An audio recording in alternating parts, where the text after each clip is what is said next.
Hi, this is Revathi. Welcome to అందమైన కథల పొదిరిల్లు. వీడియోస్కి లైక్స్, కామెంట్స్, షేర్ చేస్తున్న మిత్రులందరికీ థ్యాంక్ యూ సో మచ్. ఇక కథలోకి వెళ్దాం. ప్రేమ మనసులు ఎపిసోడ్ నెంబర్ 18. రేణు అశోక్ని వెనుక నుండి ఇంకా గట్టిగా హక్ చేసుకొని, నన్ను వదిలేసి వస్తే నేను రాలేననుకున్నావు ఆఫీస్ బాయ్ అంటుంది.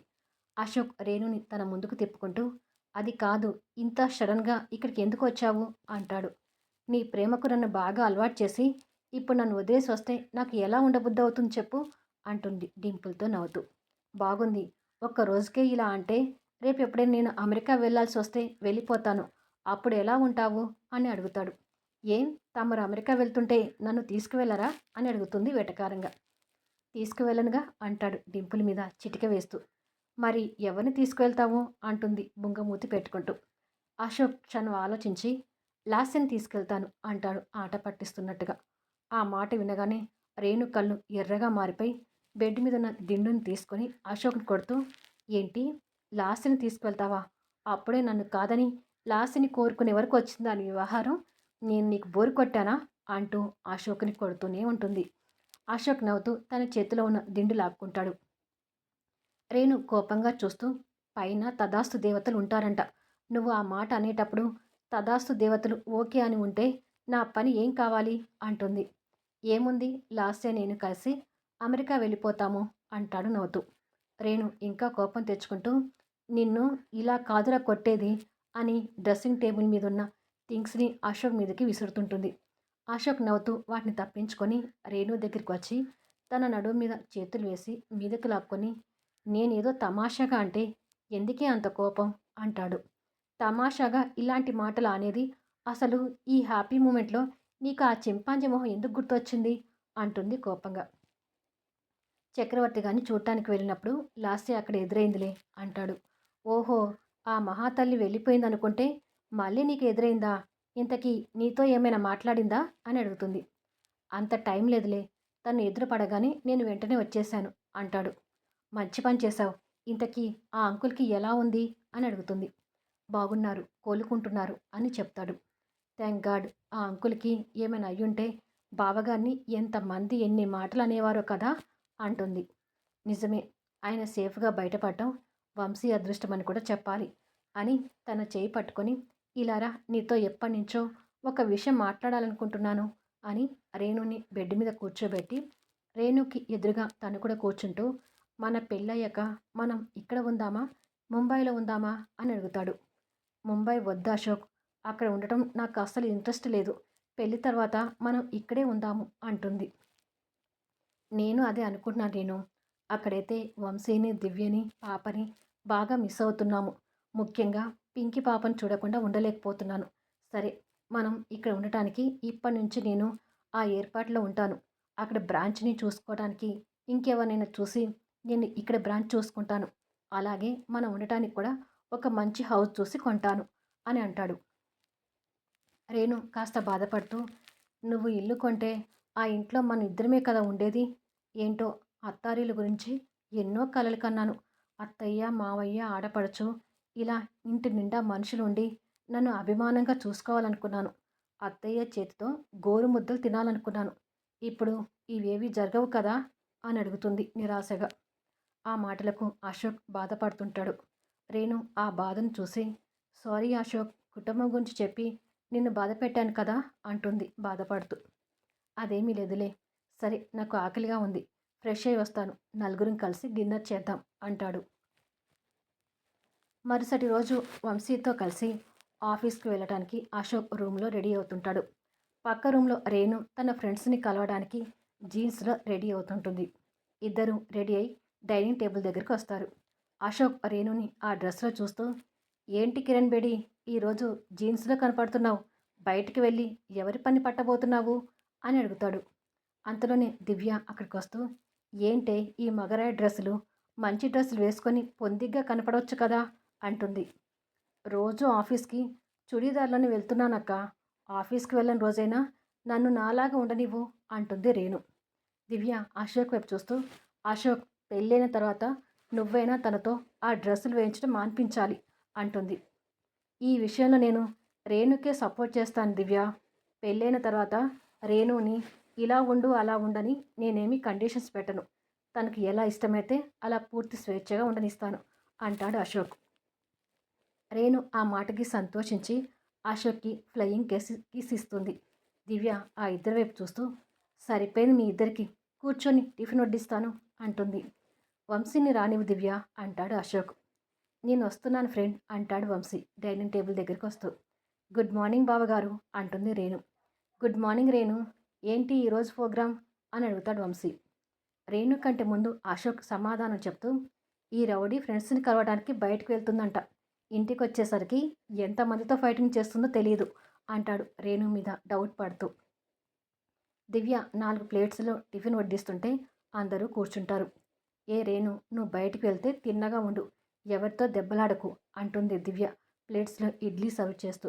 ఏమో అక్క, సిచ్యువేషన్ బట్టి నా మూడ్ ఎలా మారుతుందో చెప్పలేను అంటుంది రేణు ఇడ్లీ నోట్లో పెట్టుకుంటూ. నీకు అత్తగారు లేరు కాబట్టి సరిపోతుందేమో కానీ అదే అత్తగారి ముందు కాపురం వెలగబెట్టాలంటే నీ పని అయినట్టే అంటుంది దివ్య. వంశీ కలగజేసుకుంటూ ఎలా జరగాలని ఉంటే అలా జరుగుతుందిలే దివ్య. ఇంతకీ ఎలా వెళ్తావు రేణు, కారులో మమ్మల్ని డ్రాప్ చేయమంటావా అని అడుగుతాడు. రేణు టిఫిన్ పూర్తి చేసి లేదు బావగారు, నా స్కూటీ ఇక్కడే ఉంది కదా, స్కూటీ తీసుకుని వెళ్తాను అంటూ హ్యాండ్ వాష్ చేసుకోవడానికి వెళ్తుంది. అప్పుడే లేచావేంటే, ఇంకో 2 ఇడ్లీ తినొచ్చు కదా అంటుంది దివ్య. చాలక్క, ఇక నేను వెళ్తాను, సాయంత్రం కలుద్దాం అశోక్, బాయ్ బావగారు అని చెప్పి వెళ్తుంటే అశోక్ వెళ్తున్న తన వైపు చూస్తూ జాగ్రత్త, ఫాస్ట్గా వెళ్ళకు, రాంగ్ రూట్లో అస్సలు వెళ్ళకు అని జాగ్రత్తలు చెప్తాడు. అలాగే అశోక్, ఎవరైనా రాంగ్ రూట్లో వచ్చినా ఊరుకోను, వాళ్ళ పని చెప్తాను అంటూ వెళ్ళిపోతుంది. తన మాటలకి ముగ్గురు నవ్వుతుంటారు. అశోక్ టిఫిన్ చేస్తూ రఘుకి సర్ప్రైజ్ ఇవ్వడం కోసం ఆఫీస్కి రమ్మని చెప్పారా ఫ్రెండ్ అని అడుగుతాడు. చెప్పాను ఫ్రెండ్, కానీ మనం ఇచ్చే సర్ప్రైజ్ చూసి ఎలా రెస్పాండ్ అవుతాడో చూడాలి అని మాట్లాడుకుంటూ టిఫిన్ చేస్తుంటారు. కొన్ని గంటలకి వంశీ, అశోక్, రఘు ఆఫీసులో కూర్చొని ఉంటారు. ఏంటి వంశీ నువ్వు అనేది, నాకు తెలియకుండానే నాతో సొంతంగా బిజినెస్ పెట్టి ఏర్పాటు చేశారా అని అడుగుతాడు రఘు ఆశ్చర్యపోతూ. అవును, ఇంకా ఎన్నాళ్ళు మా కింద ఇలా ఎంప్లాయీగా ఉంటావు, నిన్ను ముంబై బ్రాంచ్కి ఎండీగా పంపించడానికి కారణం కూడా ఇదే. అక్కడ ఎండీగా బిజినెస్లో ఎక్స్పీరియన్స్ పెంచుకుంటే నీకు సొంతంగా బిజినెస్ పెట్టించి ఎలాంటి ఇబ్బంది పడవనే ఉద్దేశంతోనే పంపించాను అంటాడు వంశీ. నాకు తెలియకుండా ఇదంతా ఎప్పుడు చేశారు అంటాడు రఘు. నీకొక్కడికే తెలియదు, సుజాత కూడా ఈ విషయం చెప్పాను. దివ్య, నేను, అశోక్ ఆలోచించుకొని ఈ నిర్ణయం తీసుకున్నాము అంటాడు వంశీ. రఘు కాస్త భావోద్వేగానికి గురవుతూ ఎందుకు వంశీ ఇదంతా అని అడుగుతాడు. వంశీ నవ్వుతూ ఆనంద్ గ్రూప్ ఆఫ్ ఇండస్ట్రీస్ నుండి నేను బయటకు వచ్చినప్పుడు నా వెంట నువ్వు వచ్చావు. మొదటి నుండి నా బిజినెస్కి వెనక ఉండి నన్ను నడిపించావు. ఈ విషయంలోనే కాదు, నా పర్సనల్ విషయాల్లో కూడా నాకు అండగా నిలిచావు. నేను దివ్యకి దూరంగా వెళ్ళిపోయే పరిస్థితులు వచ్చినప్పుడు సొంత అన్నలాగా దివ్యకి అండగా ఉన్నావు. దివ్యకి నేను విడాకులు ఇవ్వాలనుకున్నప్పుడు దివ్యకి నువ్వు ఉన్నావనే ధైర్యాన్ని నాకు ఇచ్చావు. ఒక్క మాటలో చెప్పాలంటే నా ధైర్యమే నువ్వురా. అసలు నీతో సొంతంగా బిజినెస్ పెట్టించే ఐడియా దివ్యనే ఇచ్చింది. రఘు అన్నయ్య పిల్లలు పెద్దవాళ్ళు అవుతున్నారు. ఆ పిల్లలకి మంచి భవిష్యత్తు కావాలంటే అన్నయ్యతో సొంతంగా బిజినెస్ పెట్టిద్దామని చెప్పింది. దివ్య కూడా నిన్ను సొంత అన్నయ్యలాగా చూస్తుందిరా అంటాడు. మా చెల్లెల గురించి నువ్వు నాకు వేరే చెప్పాలి ఇడియట్, ఆ విషయం నాకు తెలియదనుకున్నావా అంటాడు రఘు. ఆ మాటకి అశోక్, వంశీ నవ్వుతుంటారు. తిరిగి రఘు పాత జ్ఞాపకాల్లోకి వెళ్తూ ఫస్ట్ టైం నువ్వు దివ్యని పెళ్లి చేసుకోవడానికి నా ఒపీనియన్ అడిగినప్పుడు నేను దివ్యని ఎంతగా అపార్థం చేసుకున్నానో తలుచుకుంటే ఇప్పటికీ బాధపడతాను. తర్వాత తను నోరు తెరిచి నాకు సొంత అన్నయ్యలు ఎవరూ లేరు, మిమ్మల్ని సొంత అన్నయ్య అనుకొని రాఖీ కడతాను అన్నయ్య అని నా చెయ్యి అందుకోబోతుంటే నేను ఆ చేయిని విదిలించుకొని నాకు సొంత చెల్లెలు ఉంది, నేను రాఖీ కట్టించుకుంటే తనతోనే కట్టించుకుంటాను, నీతో కట్టించుకోనని దివ్య మొహం మీదనే చెప్పాను. ఆ క్షణాన దివ్య ఎంత బాధపడి ఉంటుందో తలుచుకుంటే నా కళ్ళలో ఇప్పటికి కూడా నీళ్ళు వస్తాయి అంటాడు కన్నీళ్ళు తుడుచుకుంటూ. ఆ క్షణాన వంశీ, అశోక్ మొహాలో కూడా దివ్య మీద బాధ కనిపిస్తుంది. తిరిగి రఘు మాట్లాడుతూ సరే వంశీ, నేనేదో పాత విషయాలు గుర్తుకు తెచ్చి మిమ్మల్ని కూడా బాధ పెడుతున్నాను అనిపిస్తుంది. ఇంతకీ చక్రవర్తి గారు హాస్పిటల్ నుంచి ఇంటికి చేరుకున్నారా అని అడుగుతాడు. ఈరోజు హాస్పిటల్ నుంచి వస్తారని మార్నింగ్ న్యూస్‌లో చూశాను అని అశోక్ అంటూ ఉండగా, అశోక్‌కి చక్రవర్తి గారి దగ్గర నుంచి ఫోన్ కాల్ వస్తుంటుంది. ఆయన్నే ఫోన్ చేస్తున్నారు అని అశోక్ ఫోన్ లిఫ్ట్ చేస్తాడు. హలో! అశోక్ ఇక్కడ ఉన్నావా? ముంబై వెళ్ళిపోయావా? అని అడుగుతాడు చక్రవర్తి గారు. ఇక్కడే ఉన్నాను సార్. రేపు మార్నింగ్ వెళ్ళిపోతున్నాను అంటాడు అశోక్. ఓహ్! అలాగా. ఇప్పుడు నా ఆరోగ్యం బాగుంది. మరి కాసేపట్లో ఇంటికి కూడా వెళ్తాను అంటాడు. మంచిది సార్. హెల్త్ విషయంలో కాస్త జాగ్రత్తగా ఉండండి అంటాడు అశోక్. సరే అశోక్ ఉంటాను. మళ్ళీ వచ్చినప్పుడు తప్పకుండా కలువు అంటాడు చక్రవర్తి గారు. ఓకే సార్ అంటాడు. వంశీకి ఆ మాటలు అర్థమై ఎందుకో తెలీదు కానీ చక్రవర్తి గారు నీ మీద అభిమానంగా ఉంటున్నారు ఫ్రెండ్. మళ్ళీ ఒకసారి వెళ్ళి వారిని కలిసి రాకపోయారా అని అంటాడు. అశోక్కి మనసులో ఆయన దగ్గరికి వెళ్ళాలనిపిస్తున్నా దివ్య అన్న మాటలు గుర్తొచ్చి వద్దులే ఫ్రెండ్, కొంతమందికి దూరంగా ఉంటేనే మనం ఆనందంగా ఉంటాము అని. నీ ఆఫీస్ ఓపెనింగ్కి నేను రేణు రాకపోవచ్చు రఘు. ఫైనాన్షియల్గా నీకేదైనా సహాయం కావాలన్నా వంశీతో పాటు నేను ఉన్నాను కూడా గుర్తుపెట్టుకో. ఆల్రెడీ బ్యాంకు నుంచి ఫైనాన్స్ కూడా శాంక్షన్ చేయించాము. అన్ని పనులు పూర్తయిన తర్వాత నీకు ఈ విషయం చెప్పాలనుకొని ఇప్పుడు చెప్పాం. ఆల్ ది బెస్ట్ రఘు అంటాడు రఘుకి షేక్ హ్యాండ్ ఇస్తూ. థ్యాంక్ యూ సార్ అంటాడు రఘు. చక్రవర్తి గారి భార్య పూర్ణ కారులో హాస్పిటల్కి వెళ్తూ డ్రైవర్ కాస్త తొందరగా పోనివ్వు, ఆయన్ని డిశ్చార్జ్ చేసే టైం అవుతుంది, ఆ టైం వరకు మనం చేరుకోవాలి అంటూ డ్రైవర్ని తొందర పెడుతుంటుంది. అలాగే మేడం అని డ్రైవర్ కార్ని ఫాస్ట్గా డ్రైవ్ చేస్తుంటాడు. మధ్యలో ట్రాఫిక్ సిగ్నల్ పడుతుంది. అక్కడ కాస్త లేట్ అవుతుంది. మళ్ళీ కారు స్టార్ట్ అవుతుంది. పూర్ణ భర్త దగ్గరికి తొందరగా వెళ్ళాలని ఆరాటం చూసి, మేడం ఇలా వెళ్తే తొందరగా వెళ్తాము, కాకపోతే మనం వెళ్ళే రూట్ రాంగ్ రూట్ అవుతుంది, ట్రాఫిక్ అంతగా ఉండదు కాబట్టి ప్రాబ్లం ఉండదనుకుంటున్నాను, కార్ని ఆ రూట్లో నుంచి పోనివ్వమంటారా అని అడుగుతాడు డ్రైవర్. మనం తొందరగా వెళ్ళాలంటే తప్పదు, రాంగ్ రూట్లోనే పోనివ్వు, కాకపోతే కాస్త జాగ్రత్తగా పోనివ్వు అంటుంది పూర్ణ. సరే మేడం అని డ్రైవర్ ఆ రూట్ వైపుకి కార్ తిప్పుతాడు. ఇలా కొద్ది దూరం వెళ్ళేసరికి ఎదురుగా వస్తున్న స్కూటీకి చూసుకోకుండా డాష్ ఇస్తాడు డ్రైవర్. అది చూసి పూర్ణ డ్రైవర్ కంగారు పడుతుంటారు. డ్రైవర్ కార్ని పక్కకు తీసి ఆపుతాడు. తల మీద హెల్మెట్తో ఉన్న ఆ అమ్మాయి స్కూటీ మీద నుండి కింద పడబోయి తిరిగి బ్యాలెన్స్ కంట్రోల్ చేసుకొని డ్రైవర్ని కోపంతో చూస్తూ ఎవడ్రా నువ్వు అంటూ హెల్మెట్ తీస్తుంది. తనే రేణు. అదే కోపంతో రేణు స్కూటీ దిగి డ్రైవర్ సీట్ దగ్గరకు వచ్చి కాలుతో కార్ని తంతూ తీయరా, కార్ డోర్ తీసి బయటికి రా అంటూ గొడవకు దిగుతుంది. వెనక సీట్లో కూర్చున్న పూర్ణ రేణు ప్రవర్తన చూస్తూ ఏంటి ఈ అమ్మాయి మగారాయిలా బిహేవ్ చేస్తుంది అని అనుకుంటుండగానే సారీ మేడం చూసుకోలేదు అంటూ కార్ డోర్ తీస్తా డ్రైవర్.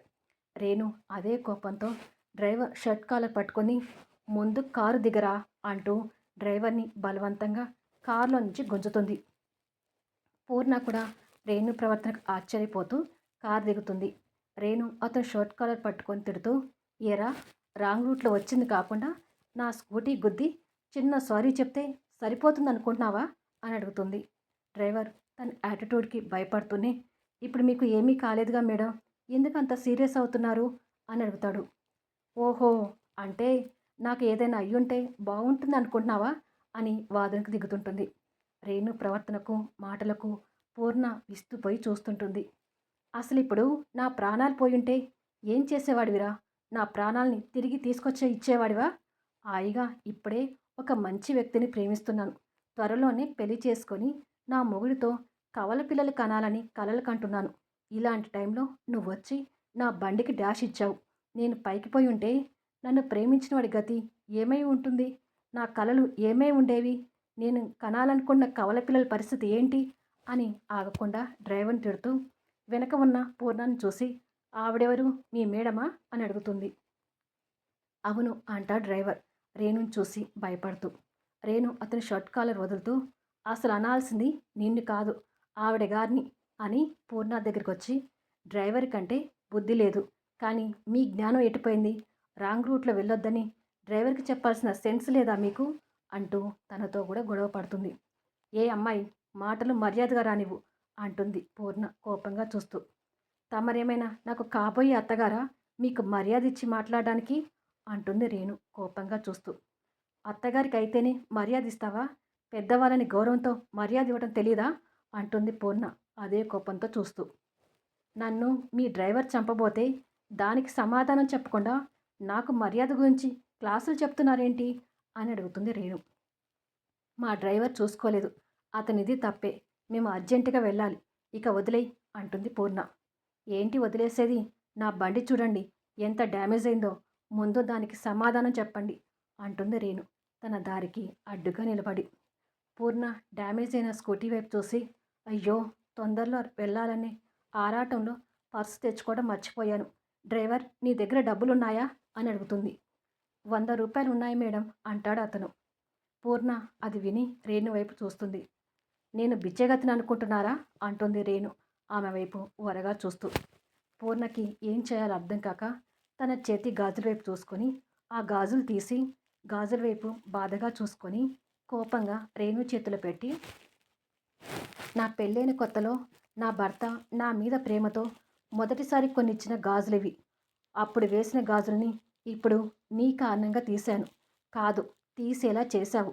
ఇక జీవితంలో నేను నీ మొహం చూడాలనుకోవడం లేదు అంటుంది కోపంగా చూస్తూ. రేణు ఆ గాజుల వైపు ఆశ్చర్యపోతూ చూస్తుండగానే పూర్ణ కారు వెళ్ళిపోతుంది. రేణు కార్ని చూస్తూ, మేడం మేడం, నా స్కూటీ మొత్తం కూడా ఒక గాజంత ఖరీదు చేయదు. మీ సెంటిమెంట్ గాజులు తీసుకువెళ్ళండి. నాకు ఈ గాజులు వద్దు అంటున్నా కూడా కారు వెళ్ళిపోతుంది.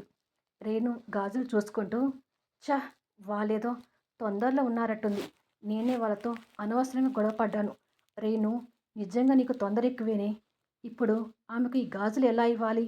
ఈ విషయం అశోక్కి అక్కకి తెలిస్తే నన్ను పిచ్చి తిట్లు తిడతారు అని అనుకుంటుంది. పూర్ణ రేణుని తిట్టుకుంటూ, ఏంటి ఆ అమ్మాయి పద్ధతి అలా ఉంది? బొత్తిగా మర్యాద లేకుండా మాట్లాడుతుంది. లాస్య కూడా అమ్మాయే కదా, తను ఎంత పద్ధతిగా ఉంటుంది. ఈ అమ్మాయి ఏ అత్తగారి కోడలికి వెళ్తుందో కానీ ఆ అత్తగారికి కష్టాలే అని అనుకుంటుంది. ఇదండి ఈ ఎపిసోడ్. ఈ ఎపిసోడ్ మీద మీ అభిప్రాయాలు తెలుపుతూ కామెంట్స్ ఇవ్వండి. అలాగే లైక్స్ ఇవ్వడం మాత్రం అసలు మిస్ కావద్దు. రాబోయే స్టోరీ ఇంకా ఇంట్రెస్టింగ్గా మారిపోతుంది. సో వీడియోస్ మిస్ కాకుండా చూస్తూ ఉండండి.